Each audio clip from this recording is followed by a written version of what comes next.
حقیقت یہ ہے کہ غداری جو ہے وہ اندر سے ہوئی ہے، اندر سے غداری نہ ہوتی تو شام کے اعلیٰ ترین چینلز ہیں، اس میں شام کے محافظ کے طور پہ جو لوگ یہاں پہ موجود تھے انہی کو کاٹا گیا، یعنی جس شاخ پہ بیٹھے ہوئے ہیں اسی شاخ کو کاٹا، اور اس کے بعد ناظرین یہ خبریں آ رہی ہیں کہ یہ جو خطوط ہیں یہ بشار الاسد نے ایون کہ جو اپنے اتحادی ممالک تھے، جو اپنے جاننے والے ممالک تھے جن کے ساتھ ان کے تعلقات بڑھ رہے تھے، ان کو لکھے گئے تھے۔ اور ناظرین یہاں پہ آپ کو یہ بتاتے چلیں کہ اب ان خطوط کے سامنے آنے کے بعد جو ایران اور سعودی عرب کے اچھے ہوتے ہوئے تعلقات ہیں ان میں بھی دراڑ پڑ سکتی ہے، یہ ایک چانس ضرور اس چیز کے موجود ہے، لیکن ایران چونکہ ماڈریٹ ہے اور چیزوں کو بہتر کرنا چاہتا ہے، اب حالیہ کچھ عرصے کے اندر صرف مغرب کو خوش کرنے کے لیے بشار الاسد نے ایران کے ساتھ اپنے تعلقات خراب کیے ہیں۔ حالانکہ آپ کو پتہ ہے کہ امریکہ اور اسرائیل کی اجارہ داری کو ختم کرنے کے لیے ایران نے اور رشیا نے یہاں پہ اپنے فوجیوں کا خون بہایا ہے، اور بہت زیادہ انہوں نے یہاں پہ قربانیاں دی ہیں، لیکن اس کے باوجود بشار الاسد نے کہا جی کہ چلے میں بھی پالیسیز کو ماڈریٹ کرتا ہوں،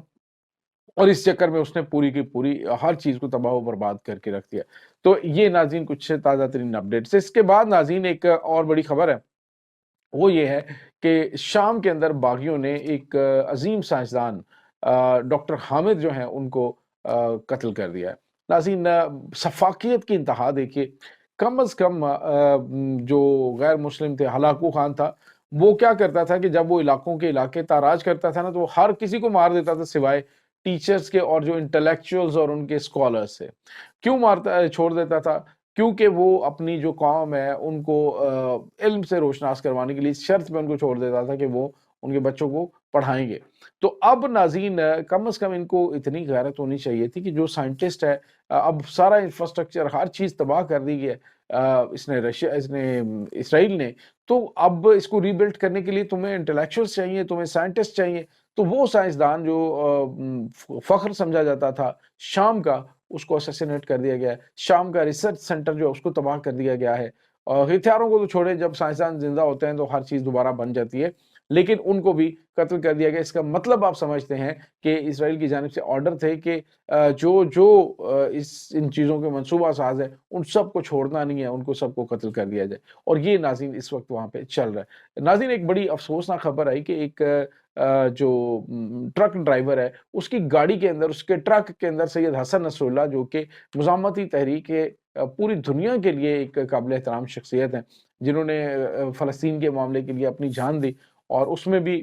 بہت زیادہ چانسز ہیں غداری کے کہ ان کے ساتھ ہوئی، کیونکہ بشار الاسد سے ملاقات کے ایک دن کے بعد ان کی شہادت ہوتی ہے۔ تو اب ناظرین کیا ہوا کہ ان کی ایک فوٹو سید حسن نصر اللہ کی گاڑی کے اندر موجود تھی، اور باغیوں نے اسے باہر نکال کے اسے قتل کر دیا۔ تو یہ اس وقت وہاں پہ خوفناک مناظر ہیں، لوگ اس وقت بہت بری طرح سے پریشان ہیں، اور گلیوں اور بازاروں کے اندر ایک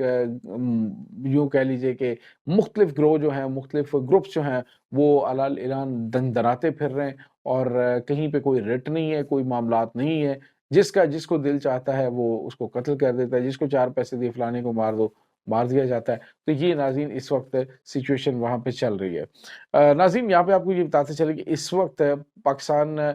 کا اہم ترین صوبہ KPK، وہاں پہ ضلع کرم میں پارا چنار کے حالات بھی کافی زیادہ تشویشناک ہیں۔ کل ایک ویڈیو سامنے آئی تھی جس میں افغانستان سے خوارج جو ہیں وہاں پہ حملہ کرنے اور وہاں سے بہت بڑی تعداد میں اسلحہ سپلائی کرتے ہوئے دکھائی دیے۔ پہلے تو ناظرین وہاں پہ جو امن جرگہ ہے، پشتون امن جرگہ ہے، ان کی کامیاب کوششیں کی جا رہی ہیں۔ ابھی 2 دن پہلے میں بڑا خوبصورت منظر دیکھ رہا تھا، اس طرح کے مناظر ہونے چاہیے۔ مفتی کفایت اللہ وہاں پہ گئے ہیں یہ بات چیت کرنے کے لیے، اور وہاں پہ حسینیہ امام بارگاہ وہاں پہ کیا ہوا کہ مفتی کفایت اللہ، اب دیکھیں خوبصورتی کیا ہے جس کی ہم بات کرتے ہیں کہ یہ ہونی چاہیے۔ مفتی کفایت اللہ جماعت بڑھا رہے ہیں، اور جتنے بھی اہل تشیع کمیونٹی ہے وہ پیچھے کھڑے نماز پڑھ رہے ہیں ان کی اقتداء کے اندر، کہ وہ اہل سنت ہیں اور وہ جو ہیں اہل تشیع ہیں، لیکن اس میں کوئی کسی قسم کا پرابلم نہیں، تو وہ ان کی امامت کے اندر کھڑے ہو کے نماز پڑھ رہے ہیں۔ تو یہ ایک بڑا خوبصورت منظر تھا جو میں نے دیکھا۔ اللہ کرے کہ یہ جو رواداری ہے، یہ ایک دوسرے کے ساتھ پیار محبت ہے، یہ فرقہ واریت ہے، اس کا خاتمہ ہو۔ لیکن ناظرین تکفیری عناصر جو ہیں وہ درمیان میں ڈالتے ہیں اس طرح کی، اور ان کا انفیکٹ آپ کو پتہ ہے کہ اسلام کے ساتھ کوئی تعلق نہیں ہوتا، یہ اسلام سے بہت دور ہوتے ہیں۔ ان کا کام صرف اور صرف فرقہ واریت کو ہوا دے کے اپنا چورن بیچنا ہوتا ہے۔ اپنے آقاؤں کے اشاروں پر انہوں نے خون کی ندیاں بہانی ہوتی ہیں، اپنے آقاؤں کے اشاروں پر انہوں نے معصوم لوگوں کو اعلی کار بنانا ہوتا ہے۔ یہی پارا شنار تھا ناظرین، یہی بگن کے علاقے تھے، یہی وہ علاقے تھے جہاں پہ تمام عاشقان اہل بیت جو ہے وہ اکٹھے مل کر سارے ایونٹس کیا کرتے تھے، لیکن آج وہاں پہ ایک دوسرے کے خون کے پیاسے ہوئے پڑے ہیں۔ عظیم 69 دن ہو گئے، پارا چنار جو ہے اس کے راستے بند ہیں، وہاں پہ ادویات اور خوراک کی شدید کمی ہو رہی ہے، مسائل کافی زیادہ بڑھتے جا رہے ہیں۔ اس لیے جو ہماری دعا بھی ہے کہ اللہ تعالیٰ کرے جلد از جلد مسائل حل ہوں، کیونکہ وہاں پہ مسائل کا خراب ہونا پاکستان کے لیے فیور میں نہیں ہے،